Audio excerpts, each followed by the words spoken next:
ನಾರಾಯಣಂ ಸುರಗುರುಂ ಜಗದೇಕನಾಥಂ ಭಕ್ತಪ್ರಿಯಂ ಸಕಲಲೋಕನಮಸ್ಕೃತಂಚ ತ್ರೈಗುಣ್ಯವರ್ಜಿತಮಜಂ ವಿಭುಮಾದ್ಯಮೀಶಂ ವಂದೇ ಭವಗ್ನಮರಾಸುರಸಿದ್ಧವಂದ್ಯಂ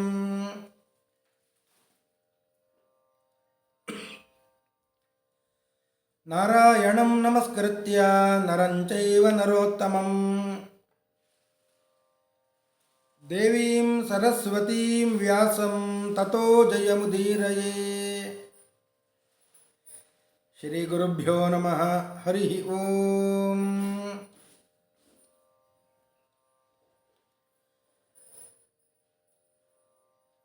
ಸಂಧಾನಕ್ಕಾಗಿ ಬಂದ ಶ್ರೀಕೃಷ್ಣ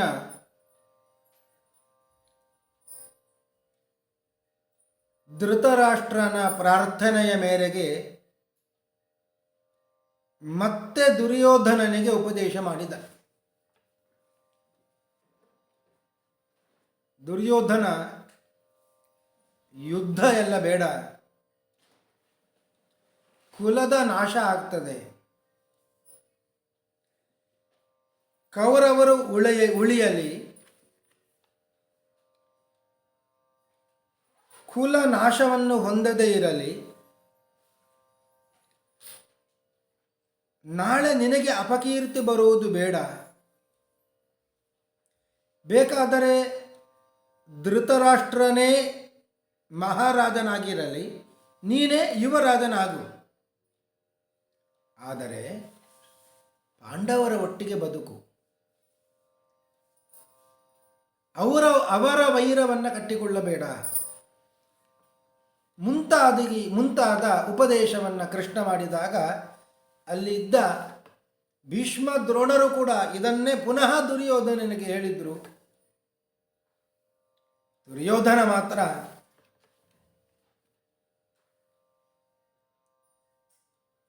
ಕೃಷ್ಣನನ್ನ ಕುರಿತು ಮಾತನಾಡ್ತಾನೆ. ಸಿಟ್ಟಿನ ಭರದಲ್ಲಿ ಎದ್ದು ನಿಂತು ಮಾತನಾಡಿದ.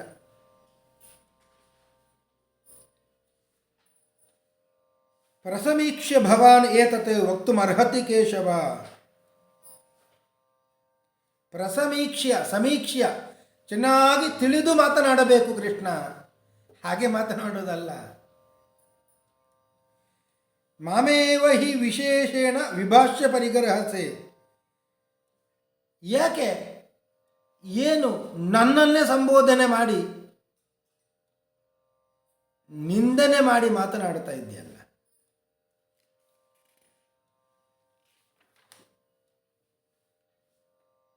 ಬೇರೆ ಯಾರೂ ಕಾಣುವುದಿಲ್ವ ನಿನಗೆ?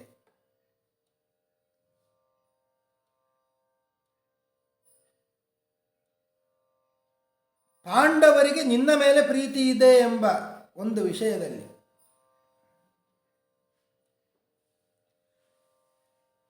ಅವರ ಬಲವನ್ನು ನೀನು ಇಟ್ಟುಕೊಂಡು ನನ್ನನ್ನು ನಿಂದನೆ ಮಾಡ್ತಾ ಇದ್ದೆ.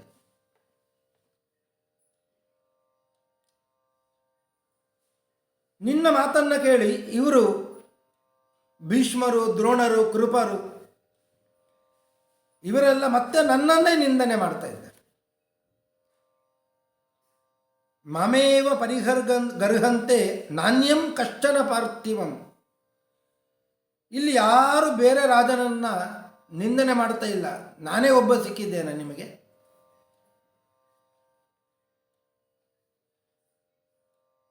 ನಾನು ಏನು ಅಪಚಾರ ಮಾಡಿಲ್ಲ.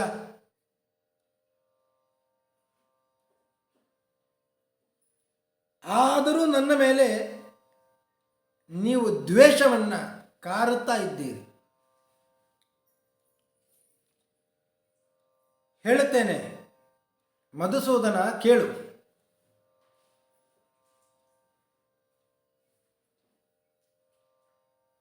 ಪಾಂಡವರು ದ್ಯೂತಕ್ಕಾಗಿ ಬಂದರು, ಜೂಜಾಡಲಿಕ್ಕೆ ಬಂದರು.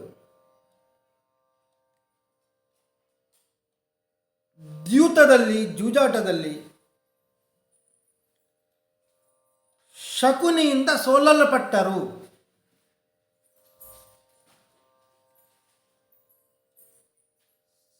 ಸೋತಿದ್ದರಿಂದ ರಾಜ್ಯವನ್ನೆಲ್ಲ ಕೊಡಬೇಕಾಯಿತು. ಇದರಲ್ಲಿ ನನ್ನ ತಪ್ಪೇನಿದೆ?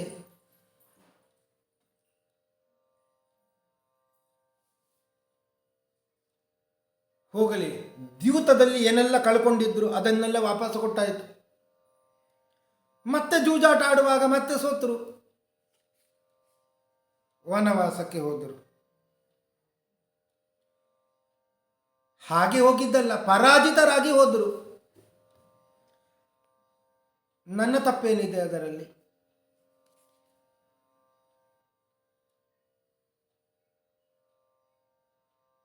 ಅವರಿಗೆ ಜಯ ಆಯಿತು ಅಂತಾದರೆ ನಾವು ಹೋಗಬೇಕಿತ್ತಲ್ಲ.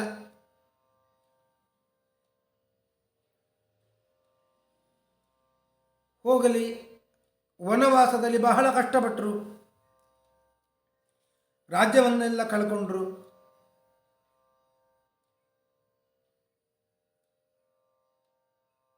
ಅದರಲ್ಲಿ ನಮ್ಮ ತಪ್ಪೇನಿದೆ? ನನ್ನ ತಪ್ಪೇನಿದೆ?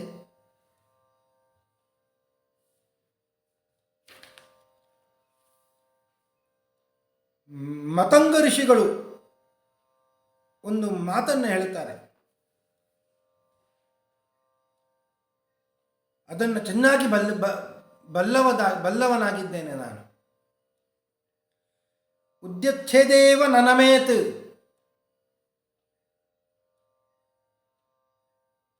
ಯಾವಾಗ ವಿಜಯ ಬೇಕು ಅಂತ ಇದೆಯೋ, ಜಯ ಬೇಕು ಅಂತ ಇದೆಯೋ, ಆಗ ಯಾರಿಗೂ ಶರಣಾಗತನಾಗಬಾರದು.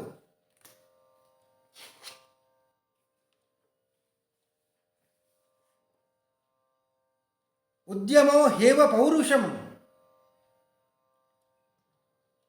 ಉದ್ಯಮವೇ ಪೌರುಷ, ವಿಜಯವನ್ನು ಪಡೆಯುವುದೇ ಪೌರುಷ. ಎಂದಿಗೂ ಶರಣಾಗತರಾಗಬಾರದು.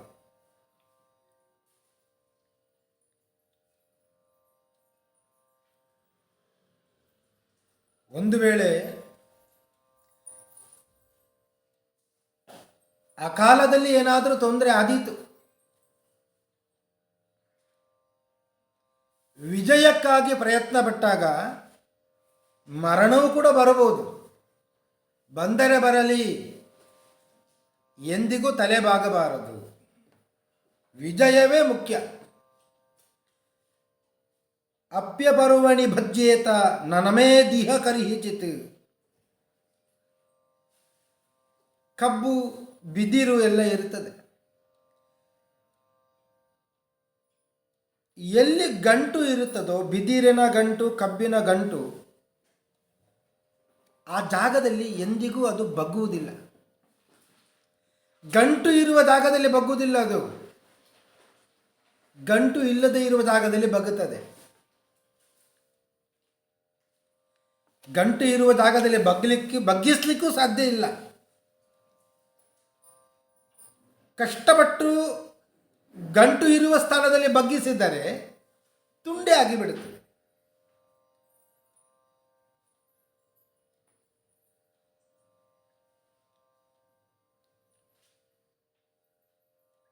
ಅದು ಎಲ್ಲಿ ತುಂಡಾಗ್ತದೆ? ಗಂಟು ಇರುವ ಜಾಗದಲ್ಲಿ ತುಂಡಾಗುವುದಿಲ್ಲ, ಬೇರೆ ಎಲ್ಲೋ ತುಂಡಾಗಿ ಬಿಡುತ್ತದೆ. ಹಾಗೆಯೇ ವಿಜಯ ಬೇಕು ಅಂತಾದರೆ ಎಂದಿಗೂ ಯಾರಿಗೂ ನಮಸ್ಕಾರ ಮಾಡಬಾರದು, ಶರಣಾಗತರಾಗಬಾರದು. ಪ್ರಯತ್ನಪಟ್ಟು ಮರಣ ಆದರೆ ಆಗಲಿ, ಆದರೂ ತೊಂದರೆ ಇಲ್ಲ. ಗಂಟು ಇರುವ ಜಾಗದಲ್ಲಿ ಯಾವ ರೀತಿಯಾಗಿ ಕಬ್ಬು ಬಿದ್ದಿರುಗಳು ಮುರಿಯುವುದಿಲ್ಲವೋ ಅದೇ ರೀತಿಯಾಗಿ ಮರಣ ಆದರೂ ತೊಂದರೆ ಇಲ್ಲ. ನನಮೇತ್, ಯಾರಿಗೂ ನಮಸ್ಕಾರ ಮಾಡಬಾರದು, ನನ್ನನ್ನು ಬದುಕಿಸಿ ಅಂತ ಶರಣು ಹೊಂದಬಾರದು. ಇದು ಮತಂಗ ಋಷಿಗಳ ಮತ. ಚೆನ್ನಾಗಿ ಬಲ್ಲವನಾಗಿದ್ದೇನೆ ನಾನು.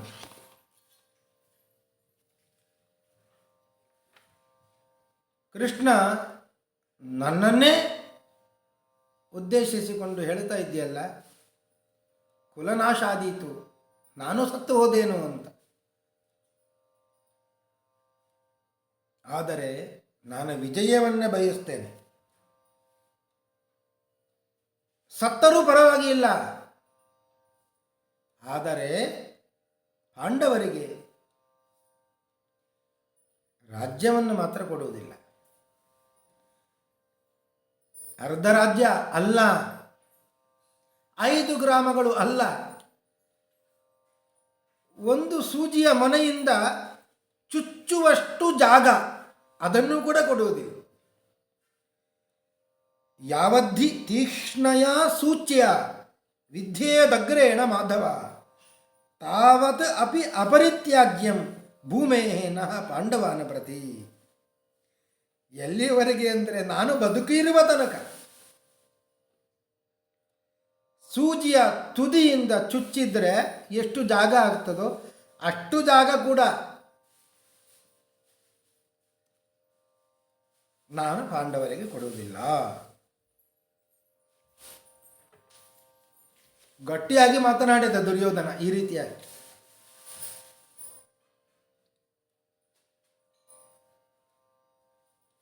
ಕೃಷ್ಣ ಮಾತನಾಡಲಿಕ್ಕೆ ಪ್ರಾರಂಭ ಮಾಡಿದ್ದ, ಮತ್ತೆ ಕೃಷ್ಣ ಮಾತನಾಡ್ತಾನೆ.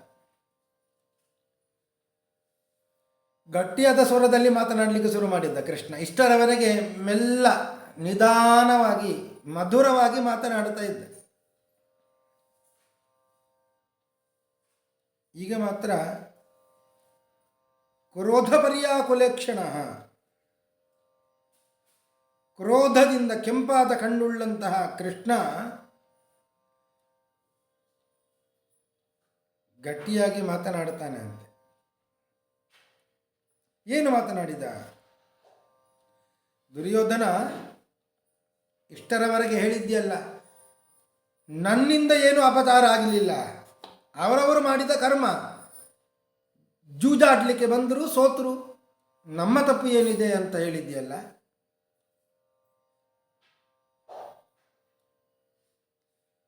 ಯಾಕೆ ಜೂಜಾಡುವ ಮನಸ್ಸನ್ನು ಮಾಡಿದ್ದಿ ನೀನು? ಕೃಷ್ಣ ಕೇಳುತ್ತಾನೆ, ಯಾಕೆ ದ್ಯೂತವನ್ನು ಆಡಬೇಕು ಅಂತ ಕರೆದಿಯಲ್ಲ ನೀನು? ಯಾಕೆ ಕರೆದದ್ದು? ಯುಧಿಷ್ಠಿರ ತಾನಾಗಿ ಏನು ಬಂದಿಲ್ಲ, ನೀನೇ ಹೋಗಿ ಅವರನ್ನು ಕರೆದಿದ್ದು. ಯಾಕೆ?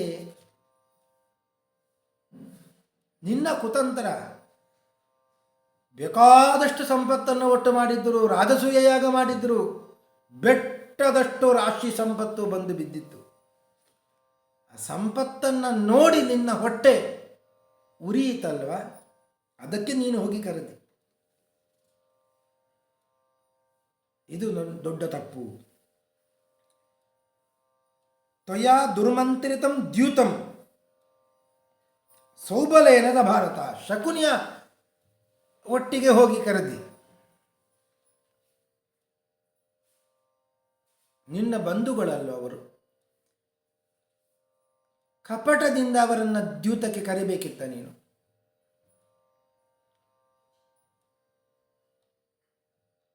ಅಕ್ಷದ್ಯೂತ ಎಂಬುದು ಏನಿದೆ, ಅದು ಬುದ್ಧಿಯನ್ನು ನಾಶ ಮಾಡುವಂಥದ್ದು. ಯಾರೂ ಒಪ್ಪುವುದಿಲ್ಲ ಅದನ್ನು, ಸಜ್ಜನರು ಅದನ್ನು ಒಪ್ಪುವುದಿಲ್ಲ.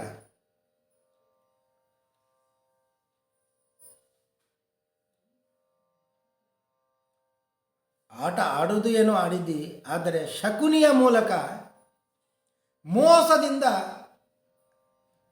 ದಾಳವನ್ನು ಉರುಳಿಸಿ ಯುಧಿಷ್ಠಿರನನ್ನು ಸೋಲಿಸಿದಿ. ಇದು ಮಾಡಿದ ಅಪಚಾರ ಅಲ್ಲವೇ? ಸರಿ, ಸೋತರು, ಪಣ ಇಡ್ಲಿಕ್ಕೆ ಏನೂ ಇಲ್ಲ ಅಂತಾದಾಗ ಪಾಂಡವರ ಪತ್ನಿ ಎಂಥವಳು ಅವಳು? ಕುಲೀನ ಶೀಲ ಸಂಪನ್ನ ಪ್ರಾಣೇಭ್ಯೋಪಿ ಗರೀಯಸಿ ಮಹಿಷಿ ಪಾಂಡುಪುತ್ರಾಣಂ ತಥಾ ವಿನಿಕೃತ ತ್ವಯ. ಒಳ್ಳೆಯ ಕುಲದಲ್ಲಿ ಹುಟ್ಟಿದವಳು, ಶೀಲ ಸಂಪನ್ನಳು. ಪಾಂಡವರಿಗೆ ಪ್ರಾಣೇಭ್ಯೋಪಿ ಗರೀಯಸಿ, ತಮ್ಮ ಪ್ರಾಣಕ್ಕಿಂತಲೂ ಕೂಡ ಹೆಚ್ಚಾದವಳು. ಅಷ್ಟು ಪ್ರೀತಿ ಪಾತ್ರಳು.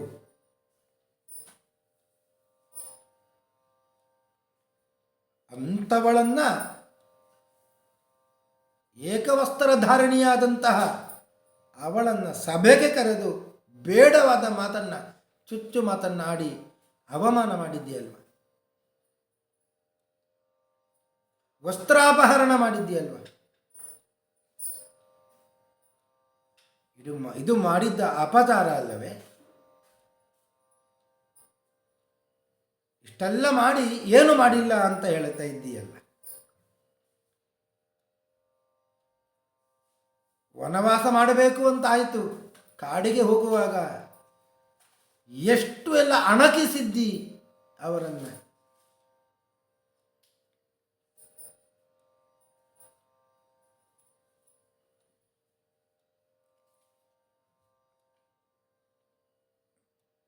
ಇದಕ್ಕಿಂತ ಮೊದಲೇ ಪಾಂಡವರಿಗೆ ಎಷ್ಟೆಲ್ಲ ಅಪಚಾರ ಮಾಡಿದ್ದೆ ನೀನು.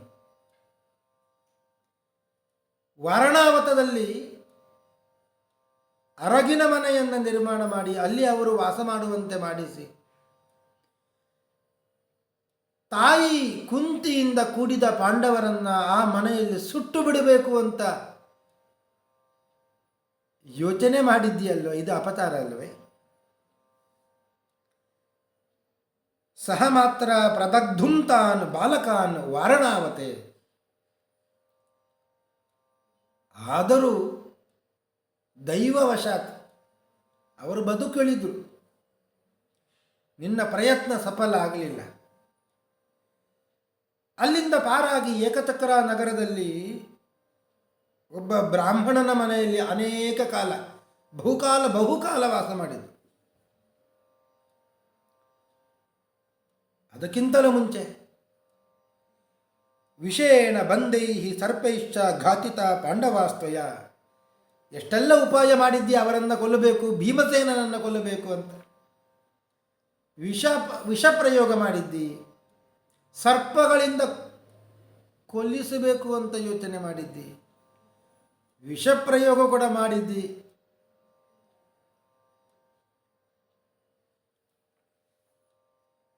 ಗಂಗಾ ನದಿಯ ಅಗಾಧವಾದ ಮಡುವಿನಲ್ಲಿ ಅವರನ್ನು ಹಾಕಬೇಕು ಅಂತ ಪ್ರಯತ್ನ ಮಾಡಿದ್ದಿ. ಯಾವುದು ಕೂಡ ಫಲಿಸಲಿಲ್ಲ. ಆದರೆ ಮಾಡಿದ್ದು ಮಾತ್ರ ನೀನು ಅಪಚಾರ ಅಲ್ಲವೇ ಇದು? ಇಂತಹ ಪಾಪಚಾರಿಯಾದಂತಹ ನೀನು ಈ ರಾಜ್ಯದಲ್ಲಿ ಇರಲಿಕ್ಕೆ ಹೇಗೆ ಅರ್ಹತೆಯನ್ನು ಪಡಿತಿ?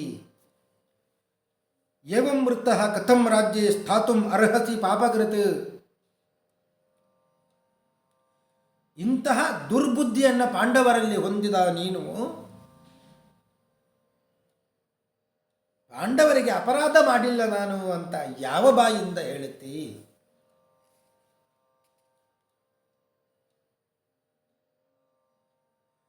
ನಿನ್ನ ತಂದೆ ತಾಯಿಗಳು ಭೀಷ್ಮ, ದ್ರೋಣರು, ಕೃಪರು ಎಲ್ಲರೂ ಹೇಳಿದರು ಸಂಧಿ ಮಾಡಿಕೋ ಅಂತ.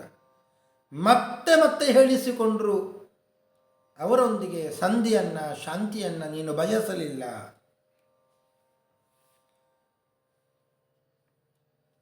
ನಿನಗೂ ಲಾಭ, ಪಾಂಡವರಿಗೂ ಲಾಭ ಇತ್ತು. ಆದರೆ ನಿನ್ನ ಅಲ್ಪ ಬುದ್ಧಿ ಸಂಧಿ ಮಾಡಿಕೊಳ್ಳಿಕ್ಕೆ ನೀನು ಒಪ್ಪಲಿಲ್ಲ.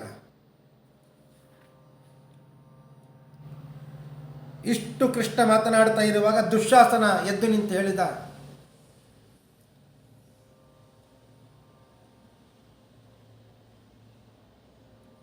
ನಿನ್ನ ಮೇಲೆ ಎಲ್ಲರೂ ಸೇರಿ ಮಾತಿನ ಪ್ರಹಾರವನ್ನು ಮಾಡ್ತಾ ಇದ್ದಾರೆ.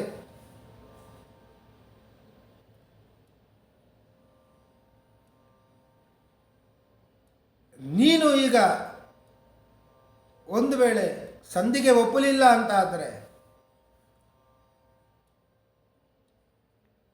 ಎಲ್ಲ ಕೌರವರು ಸೇರಿ ನಿನ್ನನ್ನು ಬಂಧಿಸಿ ಪಾಂಡವರಿಗೆ ಒಪ್ಪಿಸಿ ಬಿಡ್ತಾರೆ.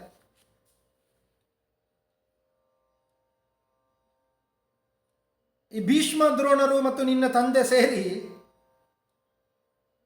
ನನ್ನನ್ನು ಮತ್ತು ಕರ್ಣ ನಮ್ಮಿಬ್ಬರನ್ನು ಕೂಡ ನಿನ್ನ ಒಟ್ಟಿಗೆ ಬಂಧಿಸಿ ಪಾಂಡವರಿಗೆ ಒಪ್ಪಿಸಿ ಬಿಡ್ತಾರೆ. ರಾಜ ದುರ್ಯೋಧನ ಬಹಳ ಜಾಗೃತೆಯಾಗಿ ಇರುವಂಥ ದುಶ್ಯಾಸನ ಎದ್ದು ನಿಂತು ನುಡಿದ. ಸಿಟ್ಟು ಬಂತು ದುರ್ಯೋಧನನಿಗೆ. ಎಲ್ಲರೂ ಇದ್ದರು ಅಲ್ಲಿ. ಭೀಷ್ಮ, ದ್ರೋಣರು, ಕೃಪರು, ಸೋಮದತ್ತ, ಬಾಲ್ಯಿಕ, ವಿದುರ ಕೂಡ ಇದ್ದ. ಎಲ್ಲರಲ್ಲಿಯೂ ಕೂಡ ಅಗೌರವವನ್ನು ತೋರಿಸಿ ಗೌರವವನ್ನು ಕೊಡದೆ ತುಂಬಿದ ಸಭೆಯಿಂದ ಸಿಟ್ಟಿನಿಂದ ಎದ್ದು ಹೊರಟೇ ಬಿಟ್ಟ ಅಂತ. ಅಶಿಷ್ಟ ವತ್ ಅಮರ್ಯಾದೋ ಮಾನಿ ಮಾನ್ಯ ಅವಮಾನಿತ.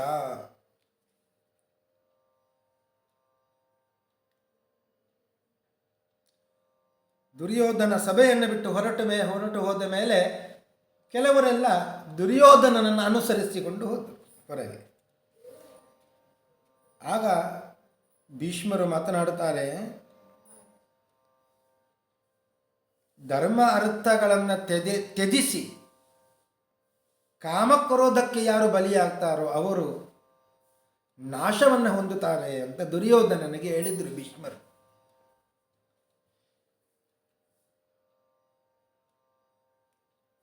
ಯಾವ ಒಳ್ಳೆಯ ಮಾರ್ಗವನ್ನು ಕೂಡ ಇವ ಬಲ್ಲವನಲ್ಲ ದುರ್ಯೋಧನ.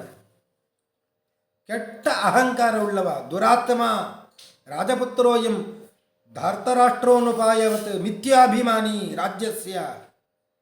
ಕೆಟ್ಟ ಮಾತನಾಡುವವ, ಸುಳ್ಳು ಮಾತನಾಡುವವ, ಕ್ರೋಧ, ಲೋಭಕ್ಕೆ ಒಳಪಟ್ಟಿದ್ದಾನೆ.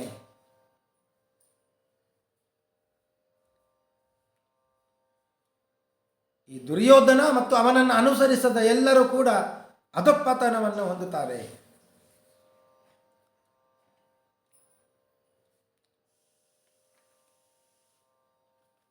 ಕೃಷ್ಣ ಹೇಳಿದ ಭೀಷ್ಮರನ್ನ ಕುರಿತು,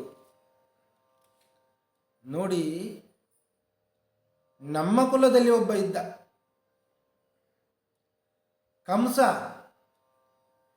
ತಂದೆಯನ್ನೇ ದೂರ ಇರಿಸಿ ತಾನೇ ಮಹಾರಾಜನ ಆಗಿ ಮೆರಿತಾ ಇದ್ದ.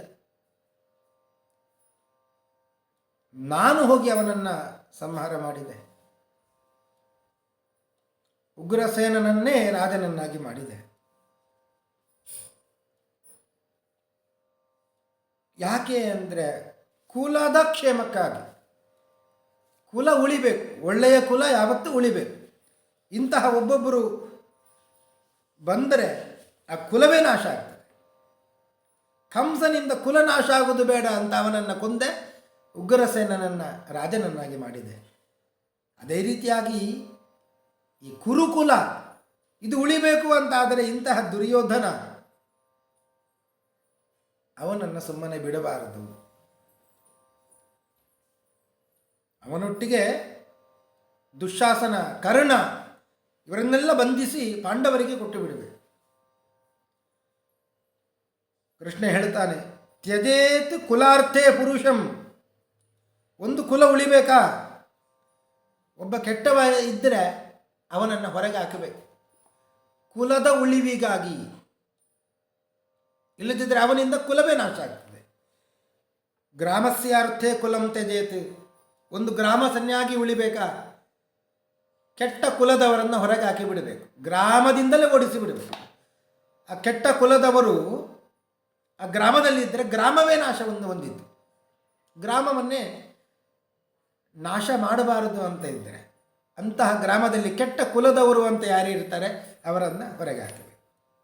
ಗ್ರಾಮಂ ಜನಪದಸ್ಯಾರ್ಥೇ.